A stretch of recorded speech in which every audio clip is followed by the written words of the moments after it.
And now we're back on Affiliate Radio. Now, you started out as a battle rapper before you actually got into these different cliques and stuff. So and yeah, writing songs and really, wanting to understanding the business is thing I would call it. Yeah. Now, once you got into the business, you know what come with this game, man. Sometimes you have haters, you have beef situation. We gotta talk about it because everybody want to know. Yeah, that's why they really listen. I don't know where to start. I'm gonna do it like this. I had the homie CJ from Grip Records come on. I invited both of y'all on at the same time, not on the same show, but to come in and explain both sides of what the little because there's three sides to every story. We know. Your side, his side, the truth. And what the people perceive. Fourth side, what the people perceive. You know what I'm saying? And a lot of people, were confused about why I would bring you in and do the interview, but we got to get every side. You know what I'm saying? So we going to start out with CJ. Now, he came in and told his story. Everybody knows his side.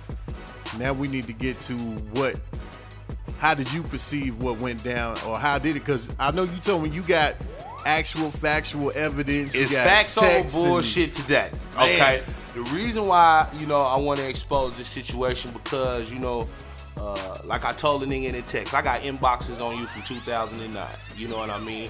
Now, before the interview, I showed you the inboxes. You seen them? Right.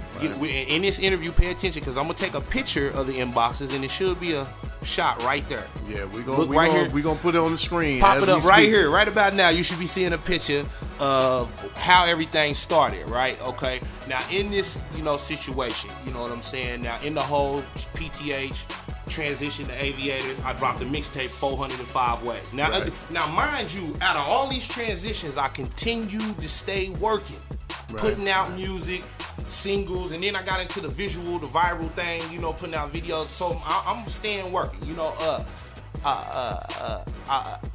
I'll book these dudes, put them on some shows, so we had a rapport with each other. We really never no problem.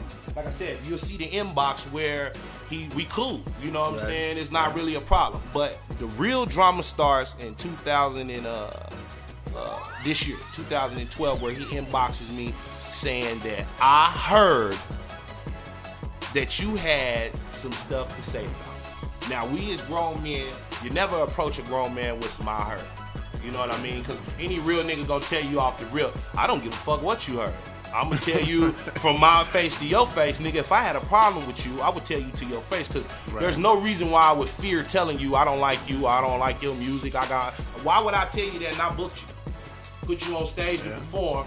Might I add, you threw a stink bomb that night, and the whole crowd really wasn't feeling it. You know what I mean? And don't be mad at me. You know what I mean? That was back. That was some past tension. They wasn't feeling it. You know what I mean? So, like that. That's where that. I think that's where that kind of brewed up. And I was making some posts on Facebook about how artists should not put the project out with a bullshit cover, unmixed music.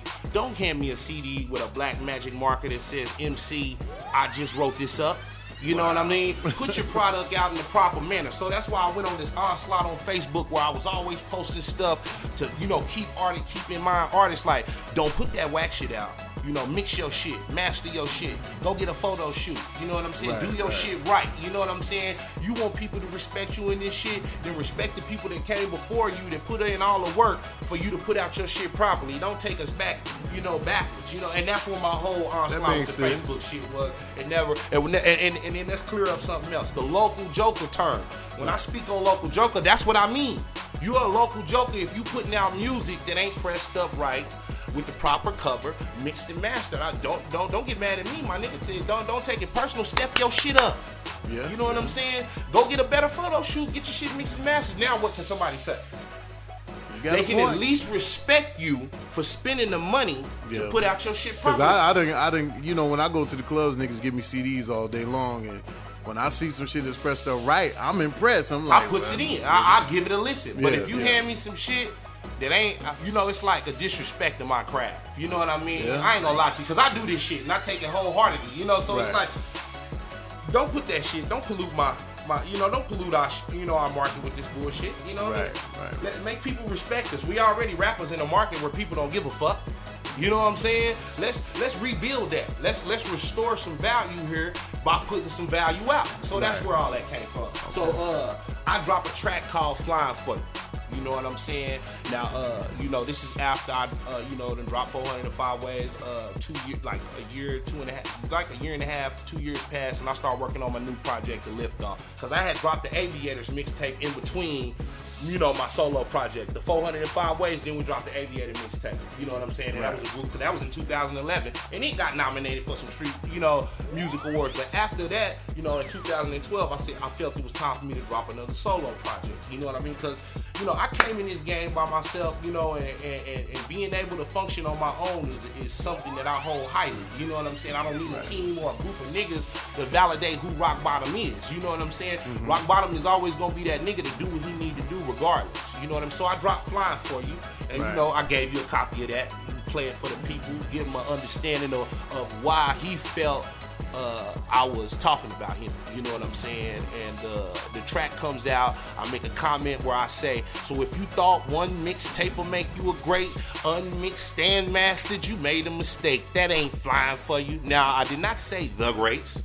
I did not say Grip Records, you know. I wasn't speaking on a particular person. You know, I was just saying if you want to be a great in this rap shit, you know what I'm saying, and you drop a mixtape, get the shit mixed and mastered. You know what I'm saying? So, make a long story short, a little bird came to my ear. You know, K-Sass heard the track, went back to the team, told them that I was talking about them. You know what I'm saying? And okay, now let me clarify, because CJ on the interview said it was a stripper that said it. He can't tell you the stripper's name. He can't tell you what the stripper looked like. What you bet? Man, I don't know. Okay, now, I'm gonna be truthful. You know, I got solid core, hardcore evidence that I know. You know, K-Sass heard the track because I posted it online. Right. You know, and even you admitted when you first heard it, you was like, "Is he talking about the great?" Yeah, when you said great, I understand that. I believe that too. And that's cool, but that's perception, and that's why we have interviews. You know, to clear up perception. So, and that's why in the beginning of the song I said this isn't to anybody in particular. You know, I'm just now. You did say that at the beginning of the track. I'm just speaking on, you know, the market in a whole. Basically, back to my inboxes where I'm telling the nigga I do shit like that just to help restore the value in the market. Whether you take it offensive or not, somebody gonna look at it and be like, well, I'm not putting my shit out like that. You know what I'm saying? But let him tell it. A stripper came to him and told him which was some bullshit ass. Like, nigga, you with your girl 24 hours a day. You ain't got time to be talking to no strippers. Who you fooling? Come on, my nigga. Come on, my nigga. I bet you Athea is upset that you running around claiming that you done been talking to some stripper and got some information. Nigga, stop it. Anyway, K-Sass came and told them that the song was about them, you know, which wasn't true. You know what I'm saying? And they took it offensive. You know what I mean? So they drop a diss track called Return to Sender. You know, basically where they speaking on where I work at, what kind of car I drive, when most rappers don't even have a car or a job. You know what I mean? So for me, wasn't nothing in that song offensive to me. You know what I'm saying? You speaking on my personal. I don't know listen to me. I don't know where neither one of these niggas work. Okay. I don't know what they do, period. Why? Because I'm not a Stan fan. I don't keep up with somebody's personal business on that level. And their excuse is, when you put everything on fit.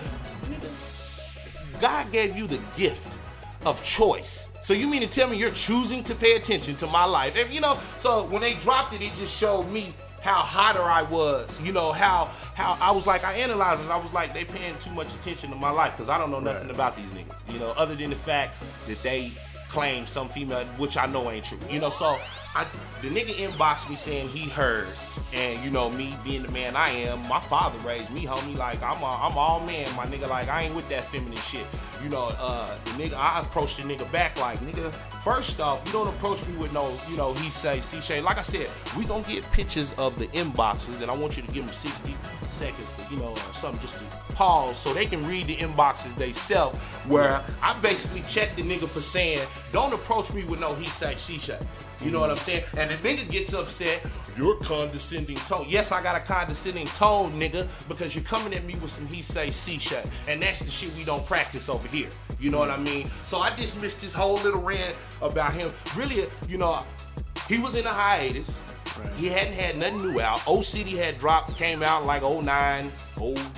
It's been a couple years since CJ put something out. worth listening to or watching. You know, so I'm pretty sure watching me be the BET finalist in the Blaze the Stage event, I was putting that shit all on Facebook. You can go back and look at my pictures. I'm putting it in niggas' faces. Hey, nigga, I'm staying active. I don't know about y'all, but I don't give a fuck what format is going on around here. I'm finna take it and make it work. And you know, they watching all that, and that's how I know. You know, I inspired them even in a way. Like, fuck it, let me get active. You know, even if it was a disrespectful way to come at me and then flip. You know, like I don't give a fuck. You know, you've been as in the highest, you didn't have nothing hot out. You seen me getting active, and you felt beefing with me would be a great buzz. Let's be real. Letting people see you beef with me on Facebook and have words is a great way for artists to go back and talk about who? CJ and Bottom. You know what I mean? And you know, unless you expose a nigga, they gonna believe it. You know what I mean? So that's why I came today with the inbox, a screenshot. You read yourself. You know, I'm not gonna make up nothing. Ain't no stripper came and told you nothing, homie. You heard it from K-Sass. The song was never about them. You know what I'm saying? For the record, the song was never for the record. Now, off the rip, you know, I ain't got nothing to hide. I'm not finna front. I'm not popping deuces, nigga. The song wasn't about them. You know what I'm saying? And I was putting out. Pusha T dropped a track called "Them Niggas Ain't Down For You." Right. That was Lil Wayne. That was my that was my inspiration. You know, I'm like, hey, I'm finna step in the booth and murder this track.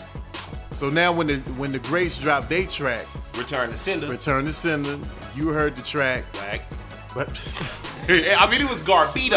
I mean, I ain't gonna lie to you, like nothing really hurt. Like I'm listening to it. The beat was a whack. I mean, the flow, I give him a 7. You know, the best person on there was the light-skinned nigga. What's the light-skinned nigga from Great? I don't even know his name. Listen, I have an unopened Great CD right here. You hear the plastic? I put blunts out on this, baby. I'm just gonna tell you right now. I'm gonna keep it real, man, and this is real, and I'm gonna probably take a picture of it so y'all don't think we bullshitting, but this nigga got burn marks like they putting out blunts on it. Hey man, listen, so no disrespect, but disrespect. Fuck it, it's disrespect. I ain't gonna lie to you. Disrespectful. It's disrespectful. You know why? Because I tried to book them, put them on. I just never became a fan of their music. You know, I never really dug their shit. And they probably never really dug my shit either, because they not street niggas. They not really thorough niggas like that. You know, if I don't believe, if I'm not sure, I could have swore CJ Daddy was like somebody that done something. You know what I'm saying? Here with a studio or something, you know. Well, yeah, I remember you said, you know, his he's worked with Nitro. Oh, yeah. He's one of those spoon-fed, silver spoon-fed ass niggas. I don't know. You ain't never had to eat a pack of ramen noodles because you had to. Nigga, you know the difference, nigga? Fuck out of here, nigga. Anyway, you know So the Greats dropped their track. You hear the track. You wasn't feeling it. So what was your response to that? It was so whack. I'm not going in the booth and responding to that shit. You know, I was like, man, that shit garbage. You never officially made a track about the Greats. No, never. I never really made it. Did it? They went really, you know. Everybody knows CJ is the Greats towel boy. You know, like the Greats are really the head artists over there at Grip Records. Like nobody, all those other dudes, like even Riddle's got a better buzz than CJ do. You know, like. They like the head dudes from our perception, you know, of the market. The Greats was like the head dudes over there, you know what I mean? So, and the light-skinned nigga probably got the best flow out of all of them, you know what I mean? So, when it comes to, you know, the rapping and the skills and shit, you know, that's why I even had to like lean towards them, because of the light-skinned nigga. So I know that's why CJ amped them up to get into it. You know, he talking about y'all. Come on, Greats, ride with me. I'm one of these pussy niggas that can't stand on my own. I'm gonna need 2 or 3 niggas to back me up so this shit can look believable. You know what I'm saying?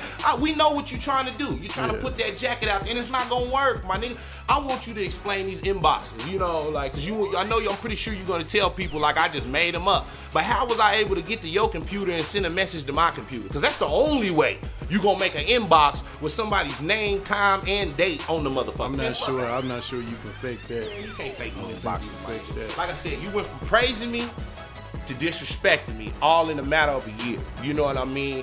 And at the end of the day, I don't honor that. I can't respect that. You tried to use me to get a buzz, and I understand that because you know I'm the type of nigga that, you know, made a name out here for riding on niggas like lyrically. You know what I'm saying? And getting in there, I'm pretty sure a nigga wanna take that crown, you know, and people want to try to say, oh, he a bully or whatever, but not at the end of the day, this nigga started this shit. You know what I'm saying? Yeah, because the perception that I hear a lot about Rock Bottom is, oh, he talks shit, he always down to niggas, and and your perception is I'm just giving out knowledge to these niggas, but maybe the approach is harsh. You it's know, harsh. It's harsh. Yeah, and I'm not gonna lie. I'm not sugarcoating my approach. Right. It's it's my approach. You know, because I agree. Because I know what you're saying when you saying it. But I done seen shit and be like, well, damn, he gonna piss niggas off by saying it like that. You know I know. And you know what? If that's what I gotta do, the fire inspire a few people to get their shit together, then so be it. You know, that's just the route I chose. You just trying to get your message across. I'm not taking the Malcolm X route, my nigga. I mean the Martin Luther King route. I'm taking the Malcolm route. I'm at the window with the AK, like, nigga, get your shit together. You know what I mean? I'm not with that turn the cheek other type shit. You know what I'm saying? Put out that shit, man. It's cool. Yeah. That's tight. That cover is tight. Did you draw that yourself? Hey, man. You are the shit. No, I'm not going to do that, my nigga. I'm going to be like, hey, my nigga, next time you might want to get you a photo shoot, put your cover out right, because this shit is whack. Yeah. And if you don't tell a nigga that, he ain't going to, you know what I'm saying? And you can't do every nigga like that. You know, I do understand you have to fish a motherfucker out because some people can't read. So, sometimes, I'm an intelligent motherfucker. I know I just don't approach everybody with the harsh, thing. But that's kind of like the lane I chose for that delivery on Flying For You. So that's hard. Like more like tough love, and the way you bringing it to them. Straight tough love, man. Okay, so y'all go back and forth, and I've seen the messages. It's a lot of long messages between both of them. This nigga, hey man. Stop sending me these books. If I want to read an ebook, I will log on to Kindle.com or something. But please, CJ, stop it, man. You just sent me an inbox. Now, this is what's so cold, people. In the middle of this interview, this nigga still sending me books about how he got radio play and how much money he done made off his music this year. And I'm just like, you are still reaching. You know what I mean? Like, give it up, my nigga. It's a wrap. You know what I mean? You're not gonna get nothing else from me than the diss track that I'm dropping on Levitation, which is actually about y'all. I say your names. So it's that you make it's official. You know, we can get to that. You know, now what made me go ahead and go into the booth and drop a diss track? You know, my nigga Grind came at me and was like, man, you can't let these niggas just salt your name like that. I see the effects of what it's doing. Other people are like lightweight believing them. You know what I mean? You need to get in there and expose these niggas. You know what I mean? So that's what I did. I went in there, I recorded my track. I got my inbox, of when the nigga would go from praising to hating. I got all my truth. Ain't none of my shit made up, my nigga. And I can break it down into time and date and explain facts over fiction, my nigga. Real shit.